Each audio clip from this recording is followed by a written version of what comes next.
Get started. Okay, so I did not mean to do that. I'm not the most technically capable person, so please bear with us today as we do this. So as I said, welcome to everybody who's here. My name is Kira. I am the Regional Services Manager for Westminster Wandsworth Mental Health Services. I'm also one of the co-facilitators for our Standard PI training.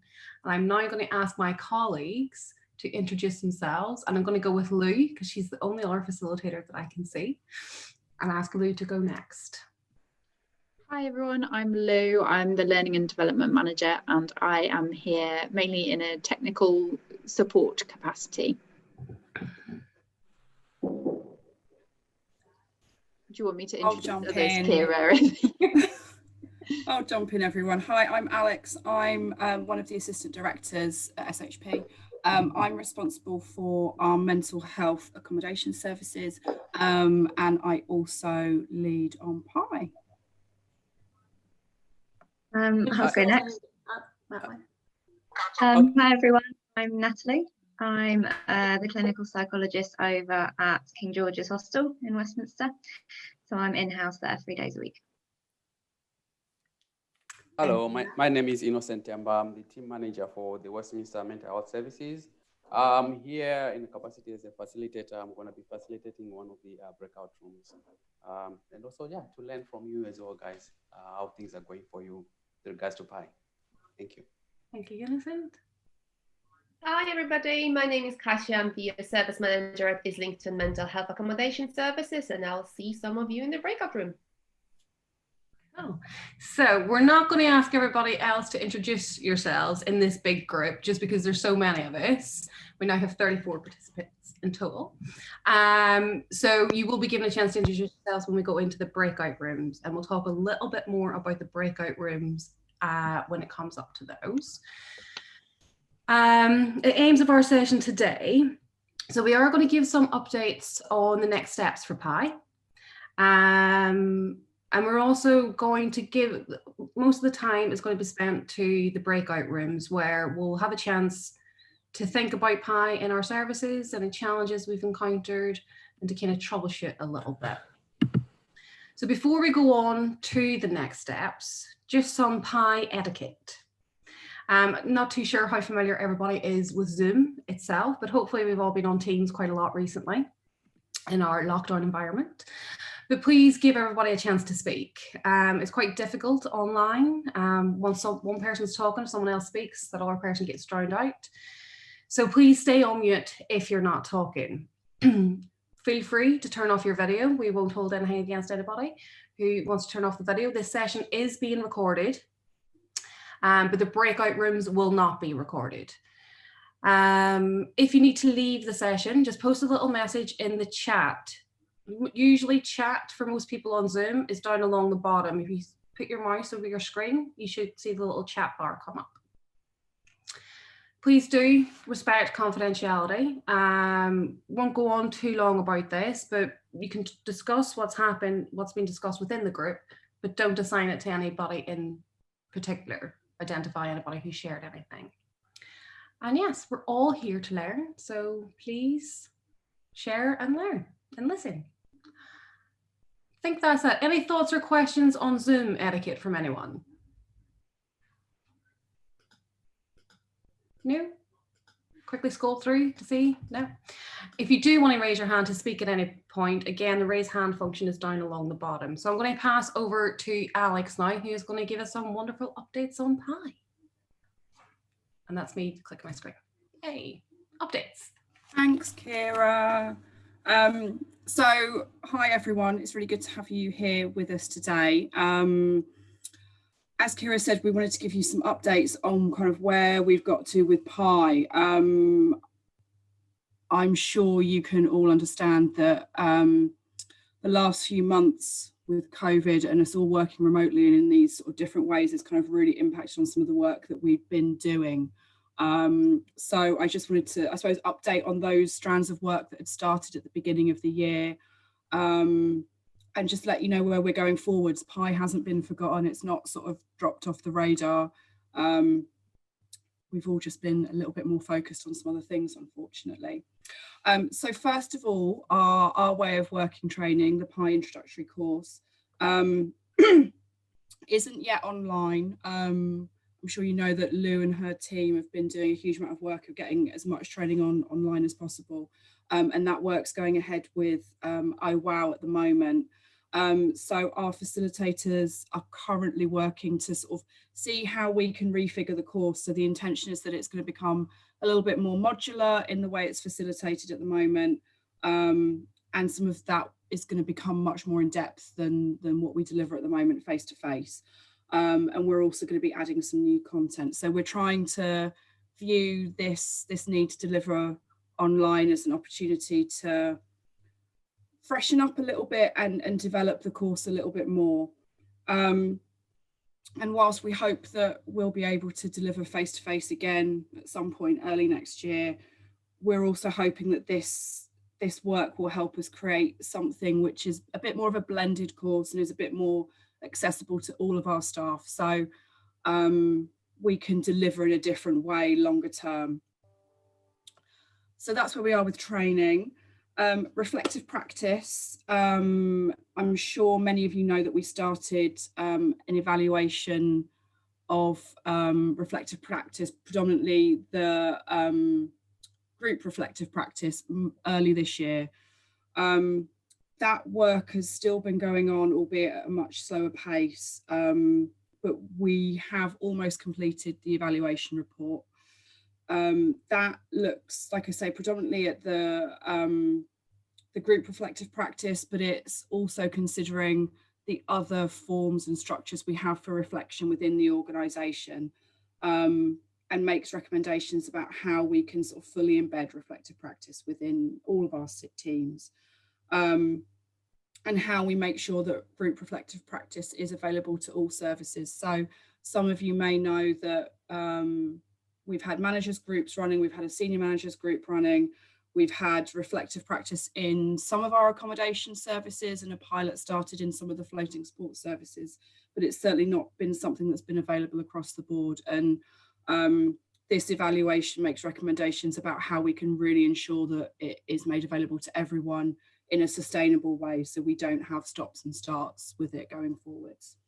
And finally, we just wanted to update you on an evaluation tool of Pi within our services. So again, some of you might be aware that we'd started some evaluation work about this time last year, predominantly in our mental health and some of our complex needs services, using a tool or a methodology that we'd called Pi's in Practice, which brings together a Pi evaluation tool called the Pizzazz, an environmental evaluation that we developed, and a format for creating some spaces for client feedback.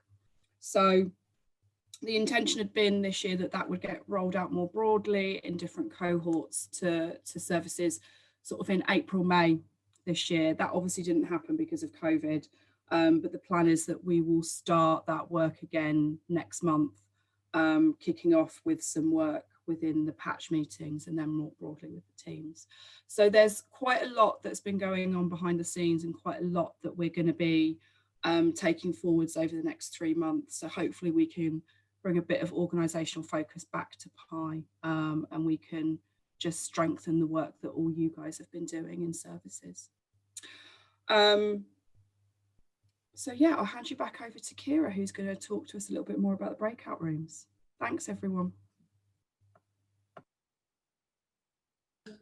I was just wondering if anybody had any questions on the Pi in Practice, or if any of my co-facilitators, Innocent and Cash, I know that you've done the Pi in Practice, how you find it.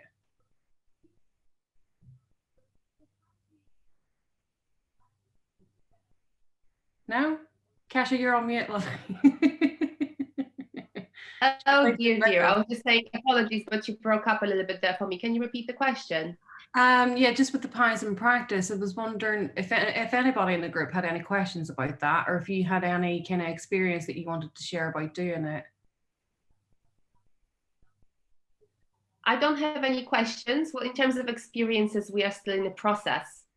of doing it. It's guess immediate thoughts are this being time consuming, interesting, but something we really want to invest time reflecting on for this to make sense to us as a team, including clients in it as well. So these are my immediate thoughts on the process so far. Yeah, from Westminster Ward, I think we had a discussion within the team. I think the challenge was trying to take it to the residents. I think engagement, getting people to take interest and take ownership over their living environment, and actually have a contribution towards it was a bit of a challenge. I think that was work in progress. It's still work in progress at the present moment. But I know because of the COVID, everything got thrown up in the air. So I think we're going to have to start again that process and that conversation. I think we'll be in a better place when we start doing it with clients now, because clients are now more engaged in our service than they were previously. So I'm quite confident we might be able to make headway. But I think the challenge for us will be in terms of if we are getting clients involved in that way, they need to, we need to show results. If people have asked for certain things to be in place, I think there will need to be an investment. There need to be funding for certain things that need to be done in services. That might be tricky for certain services, but I think it's not insurmountable. But I think, yeah, that's where the challenge is going to come up, I think, in terms of financing certain things that people want to see happening in their services. Yeah. It's a process as opposed to a kind of task more than anything, isn't it? Natalie, you've done it at King George's as well, right?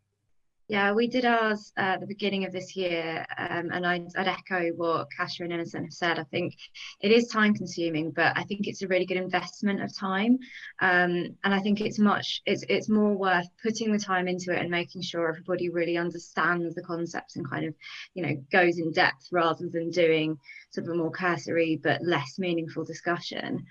Getting the residents involved was trickier, but we managed it kind of informally with teas and biscuits and things, and we did get the feedback from some of them as well, which was good. And I think from the staff team and the residents, just what you've said, Innocent, that a big people want to see meaningful changes coming from it, not just we're talking about this and then nothing happens. So it's all about the actions, really. And I think we focused a lot on what's within our control as well. So of course there are some things that we were asking of SHP and HR and other areas, but we spent a lot of time thinking about what's within our control as a team that we can actually do and get some quick wins. Okay, thank you. So I just had a quick scroll through all participants there. Nobody seems to have their hand raised or have any questions. So let's move on to the breakout rooms. Sorry. Yep. Okay. So in our breakout rooms, we are going to have a think about some of the challenges that we have encountered in terms of adopting a PI approach within the services. Or you can also have a think about some of the challenges you envisage in terms of taking it to the next steps. The second question we're going to pose to the breakout groups is about discrimination. So how do we, as services, as an organisation and as individual workers, identify working practices that might be discriminatory? So your facilitators will have the questions with them. So you don't need to take a note of them or anything else. Each breakout room is going to have a facilitator. So I just want to make a quick comment on the role of the facilitators. We will be there to help facilitate the conversation. We don't necessarily have all the answers or solutions. And sometimes there might not be an answer or solution that's apparent yet. So we will be there to facilitate the conversation because, as with everything in our PI approach, more heads put together, the better. And actually, we don't have all the answers. So it's about exploring that and learning from each other. So I think Lou might be ready to put us into breakout rooms now. Any questions before we go off into the breakout room? Innocent, do you have one? Yeah, I don't have a question. I just wanted to add on to what you just said, Kero. I think that's what PI is that's what PI is all about. It's something about sharing information, making sure that that information is being utilized for the benefit of the clients, to make progressive changes that actually benefit our clients. So information comes from everywhere. We are all masters of knowledge that we hold, and that information needs to be shared across the teams to make sure that we're delivering a good service to our clients and getting outcomes that they are looking for in their lives. So yeah, in a nutshell, I think for me, that's what PI is. We make sure that that information is utilized in the right way. Yeah. And that's what this discussion is about, I think. Yeah. Thank you. Have we got everybody back? Everybody back yet? I think we're all here. I hope. My screen is jumping all over the place. I can't tell if we have. Everyone's coming. Hey, Rachel. Hello. Hi. Nice to see everyone's faces. It is. So I'm going to leave the spreadsheet, or not the spreadsheet, the PowerPoint off for this part because it is quite nice to see everybody. Yeah. And we've got, how long have we got? We've got 20 minutes for feedback. So I can't remember which number breakout room I was in. So I'm going to ask Natalie to feedback from her group first. Okay, well, we have Jeremy very kindly volunteered to feedback from ours, and I'm going to, for all of our benefits, share the notes that we made. So hopefully you guys can all see this.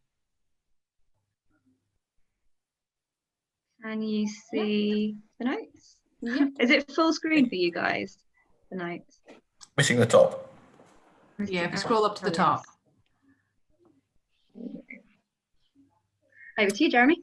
Okay, thank you. In terms of the first question, challenges of implementing PIE in services. For some of us, we felt it wasn't something we automatically do. We have to constantly think of PIE, especially when we're busy. I think others felt differently. Our services can be very process-driven, outcome-driven. This can conflict with PIE values when you've got to meet deadlines and things. We have to deal with the day-to-day interpersonal challenges of supporting people to deal with real-world processes, like the external agencies, like the housing department and DWP, etc., as against when their understanding of the world is very different and may have very unrealistic expectations of what can happen and how people can actually deal with them. And those external agencies don't have an understanding of PIE, so we need to try and help them to understand that. We need to develop consistency, respect, and warmth in terms of building relationships, especially with those who perhaps some of them that's fairly easily. Some find it very difficult to trust anyone who represents officialdom, which can include us. Many of the services are quite brief interventions, so they haven't got the luxury of time to build long relationships. They have quite tight deadlines, and that makes it quite hard to get to know the person well and get them to trust you. We talked about the importance of building those relationships, being consistent, but also managing boundaries. We talked about balancing staff support with client support. Some felt it can be difficult for staff to disclose their own traumas, their own background to the manager. We talked about how being empathic can make it quite difficult to look after our own well-being when we're dealing with people who are experiencing very difficult things, and especially when we feel we can't help, we're stuck. And we spoke about with that one, realizing that we can't solve all problems, we can't always have those good outcomes, and learning to accept that. And also, just to say on that first point, we did sort of come to an agreement that actually most of us are thinking in a PIE way all the time. We might not label it as such, but we are automatically thinking about the psychological and emotional needs of our colleagues and of the clients that we work with. So even if you're not consciously thinking of it, you're probably being quite PIE anyway. Okay, and then the next question was about how we identify discriminatory practice. Yeah, so I think we weren't sure if it's in our team consciousness enough. Do we actually raise it in our team meetings? I think we've mixed experience there. We live in an ableist society. People whose technology skills, communication skills ability to deal with deadlines, organise themselves, are disadvantaged, especially clients, but can apply to staff as well. Some teams have a big discrepancy in terms of the actual makeup of the team and clients. You may have more people of colour with clients, not so much with the team, or there may be other differences. How representative the staff team is demographically. Question whether SHP could do job adverts that are more specific in terms of who should apply. But there's questions about to what extent we are actually allowed to positively discriminate. And we talked about particularly people with personality disorder facing significant discriminations in society, particularly in the way they often find it difficult to express themselves and their feelings in a way that's acceptable. But when we have to balance the well-being of the service as a whole in terms of boundaries, and how we manage that is very important. We need to think that through a complex trauma lens. And in relation to both questions, we asked the question: are our policies and procedures in line with PI? Do we need to update them to include that more? Thank you very much, Jeremy. That was a very comprehensive overview. Back to you, Kira. I'm going to put it back to you, Natalie. Could you nominate one of your facilitators to go next? Who else was facilitating? Alex, tell us about your group. Hi, thanks, Natalie. Thank you for that lovely feedback as well. It's really comprehensive and really interesting, I think, for us to take forward. So we spent a lot of time thinking about challenges in our group. So I'm just going to go through the headlines of that.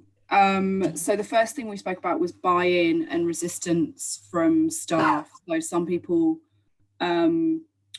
spoke about there being some sort of different levels of buy-in with teams, and some people really ready to embrace a different way of working, and some people who perhaps found that a bit more challenging or a bit more difficult. We spoke about how PI can be quite an ambiguous concept, and we need to make sure there are practical ways for people to utilise the approach, to embed it, and tools to support that.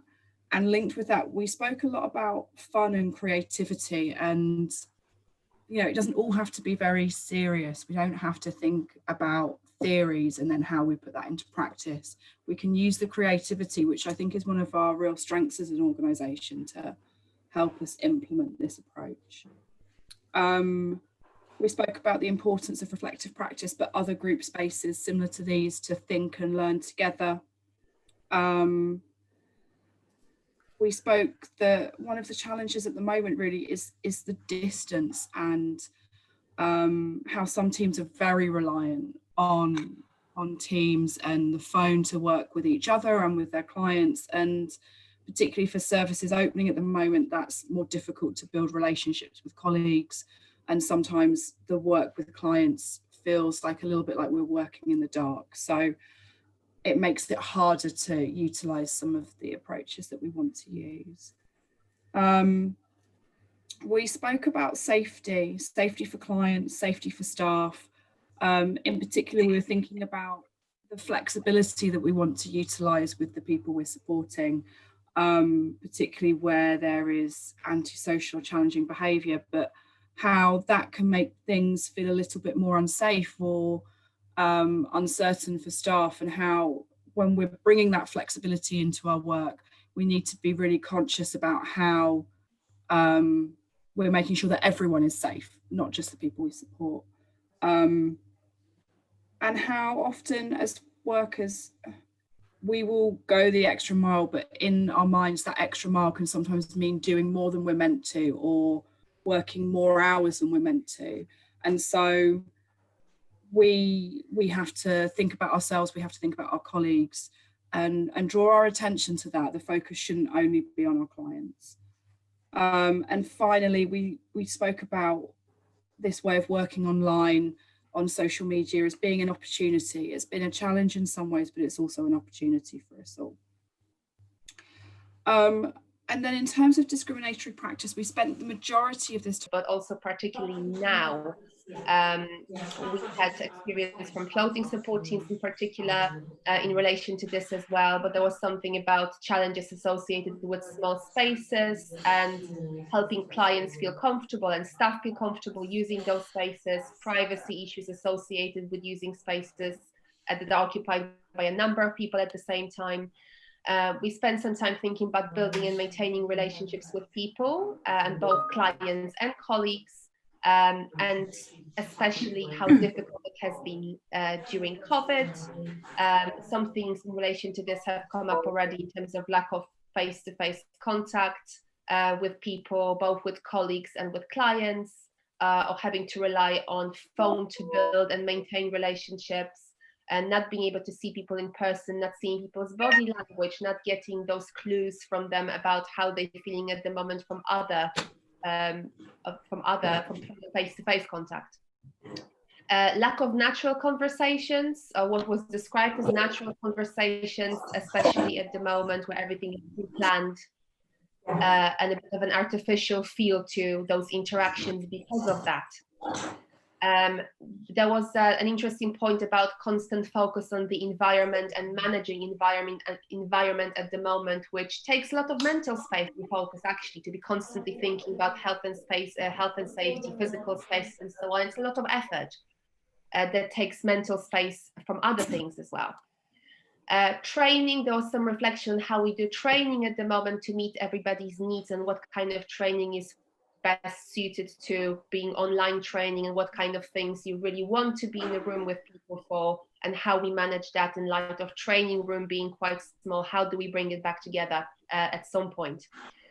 We had a couple of new starters in the room as well, so shout out to the new starters who started in the middle of the pandemic.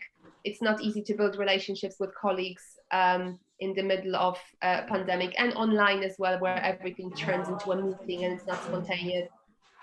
And there was a talk of a feeling of clash between PI and wanting to continue supporting people, but contracts are prescribed and people need to be moved on. And how do we marry this feeling of wanting to continue supporting people and people having gone through loads of trauma, but also being told that you need to close their case? On discrimination, I think the main point was that there was perhaps a worry that we might not see the discriminatory practice, that there might be lack of awareness either through ignorance or lack of training, that we might be partaking in discriminatory practices, and there might be issues both between staff and clients in relation to that. Right, thank you very much. Who you nominate? Can I nominate? Who has not been? Me and Innocent. Okay, Innocent then. Thank you, Cassia. Yeah, in our group, we also abruptly, our conversation was abruptly terminated and we had to come back. So I'm just gonna give it a go of what we had a discussion around. So yeah. Can you hold your mic up? It's a bit difficult to hear you. Thank you. Yeah, I'll hold it. Can you hear me now? Good. Yeah. Yeah. In terms of challenges that people are actually facing in the day-to-day work, we had someone from Central Services mentioned the issue of key performance indicators being quite a something that affects the way they would need to work with clients. Someone needs to mute their mic because there's a lot of feedback. There we go. I think that's it now.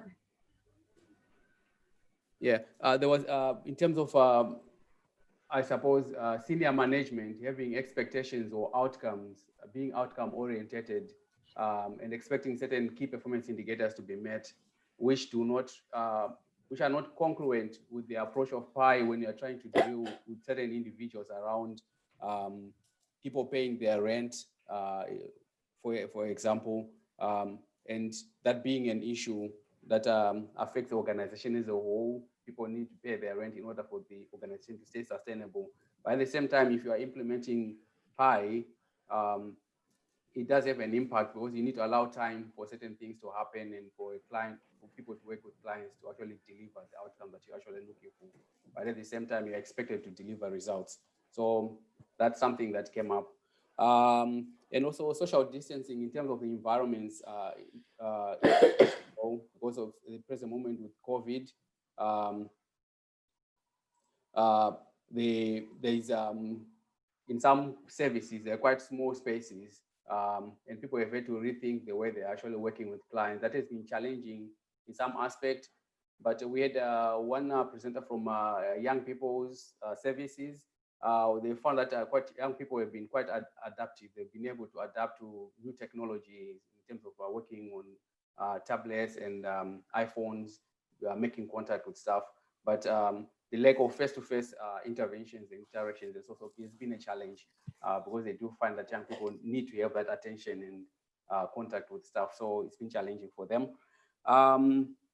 And there was a feeling that a reflective practice is actually needed in all services to be able to support clients, particularly in this period of COVID, where people are facing challenging times, anxieties and stress levels are high.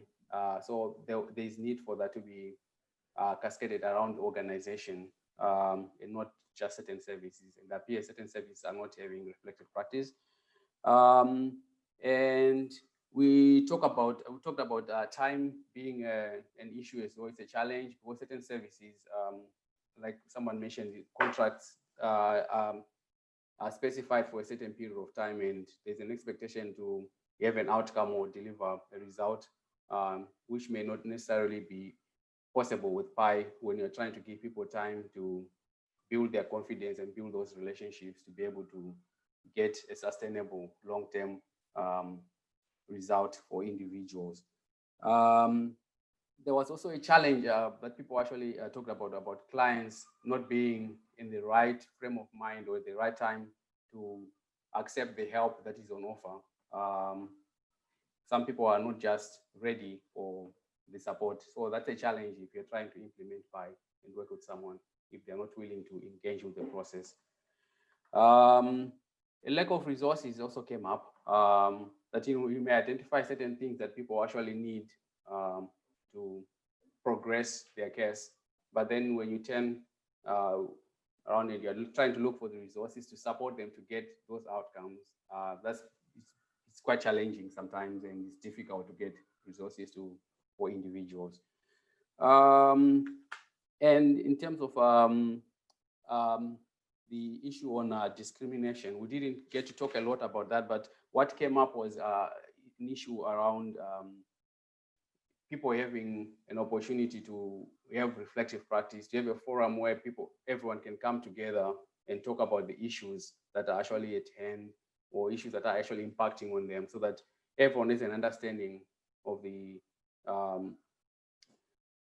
what is impacting on their colleagues or their behavior or their attitudes, how that is impacting on them and how it makes them feel when they're at work, and impacting on the results in terms of delivering results for our clients. As well as talking about clients as well in those forums to be able to support clients and have a platform where everyone is working consistently towards a particular issue or a particular problem, so that you can actually overcome whatever issue comes our way. Yeah, so that was, and just to take you back, one of the other things that came up was particular challenges to the Pi approach was the difference in expectations from senior management, SHP as an organization, and also from other stakeholders who got expectations on us. Sometimes it came up that you have referrals that are pushed on certain services that do not actually fit in with the service, and SHP are actually accepting some of those referrals against recommendations of assessment. So because you want to meet the expectations of commissioners and stakeholders. So that's something that may need to be addressed in the long term. Yeah, that was it from us. And I'll pass over to you, Kira. Thank you, Innocent. So we had a lot of really rich discussions in our group. And one of the things that was quite interesting was I had mostly all newbies who unfortunately haven't, no worries, Shmara, thank you. is that nobody has done the pie training other than Doug and I, but we've been around for quite a long time. So that in and of itself is quite a challenge in terms of understanding what pie is and what it actually means to SHP. Beyond that, we spoke about in terms of challenges. Sorry, I wasn't as capable of multitasking as my colleagues were, so my notes are all very scribbled, so bear with me whilst I muddle through them. But one of the challenges is getting that balance between working with aggression and understanding aggression and keeping yourself safe. And I think that keeping yourself safe also extends to the long term. You know, when you're constantly facing this aggressive behavior, you might not be impacted immediately, but over the long term, it does build up. We also spoke about building trust with people and how that can be quite difficult, particularly in brief intervention services, but how that then impacts on people not wanting to share their story and not having all the information available to us. So we go in a bit blind sometimes. We spoke about institutionalization and systems being stacked against people. We spoke a little bit about how that a lot of the work that we do is deinstitutionalizing people, but we are still institutions, and actually society and the community hasn't been deinstitutionalized. So it's always that upward battle.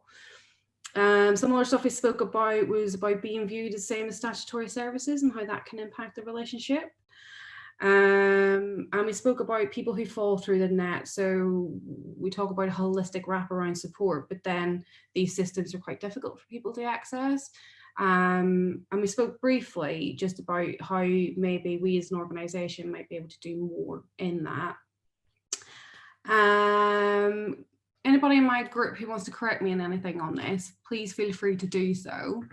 Yeah, okay.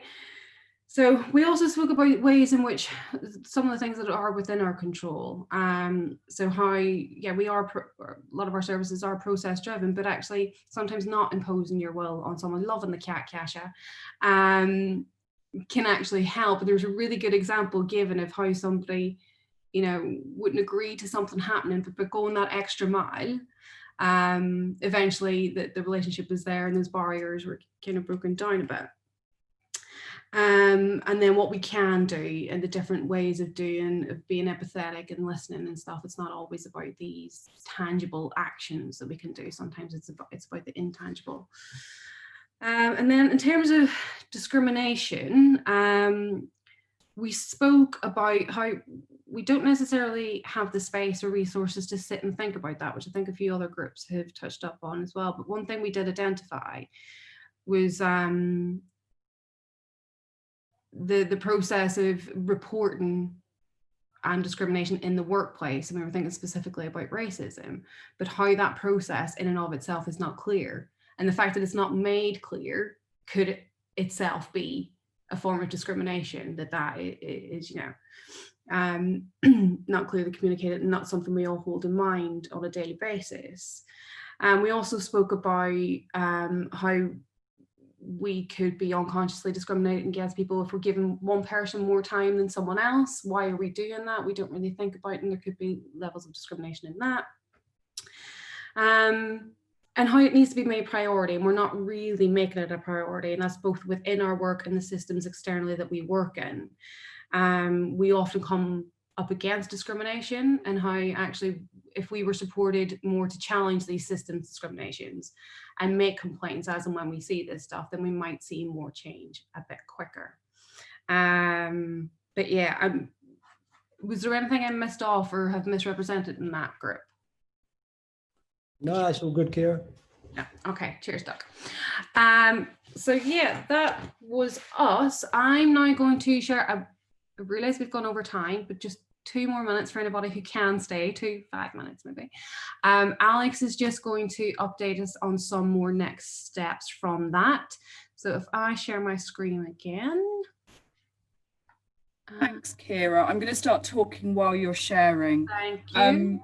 So we wanted to finish off with next steps and just revisiting that, because we think it's really important that we're making a commitment here for what is going to happen next. What I don't want is it to feel like we've had this lovely conversation together today, but that this is not going to go anywhere. So just to reiterate, we're going to publish the reflective practice evaluation. I'm hoping that will be before the end of this month. If not, it will be in the first week in December. And that is going to outline our commitment to the rolling out of reflective practice across the whole organisation. So obviously it's stalled in some places because of COVID. Some services haven't ever had group reflective practice. We're going to be being very clear about how that's going to be going forwards for everyone. The Pies in Practice evaluations will launch in December, and there'll be support for teams to how that work's done and clear guidance around timeframes. So they're manageable and realistic for everyone, on top of all of the other work that everyone's doing. And I'm hoping that off the back of this space we've had today, the other thing we can develop is some Pi learning sessions. So something that sits separately from reflective practice, and something that is an open space where groups of staff from different places in the organisation, from different teams, can come together and share challenges, share successes, and share ways forwards in terms of the embedding of Pi and what else we can do. So I'm hoping we can start those in January next year. So yeah, thank you all so much for your time and your contributions today. I've certainly enjoyed it. I'm sure I speak on behalf of the other facilitators when I say that I think they've enjoyed it too. And yeah, we hope you enjoy the rest of the conference. Thanks so much, everyone. Thank you, folks. Thank you, everybody. It's good to hear and wave everybody out. Hands. Thank you so much. Bye, everyone. Jazz hands.